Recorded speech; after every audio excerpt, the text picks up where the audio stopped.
বাংলাদেশের একটা অপশক্তি আমাদের ন্যায্য চাকরি প্রাপ্ত যে মানুষগুলা ইসলামী ব্যাংকে চাকরি করত, তাদের ৫,৫০০ লোকের মুখের মধ্যে লাথি মেরে এদেরকে চাকরিচ্যুত করে দেওয়া হয়েছে।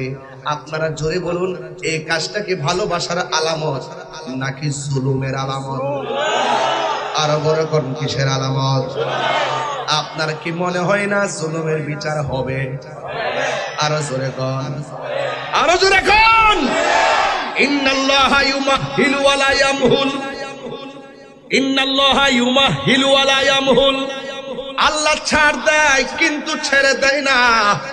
তুমি যত ধরনের চালাকি করো না কেন, তুমি যত ধরনের অজুহাত দেখায় তাদেরকে বের করো না কেন, আপনারা জবান খুলে কোন রিজিকের ফয়সালাকারী কে? আর জোরে বলো কে? আল্লাহ তার করুণা কোথাও রিজিকের ফয়সালা করবে, কিন্তু তুমি যে জুলুম করেছো এই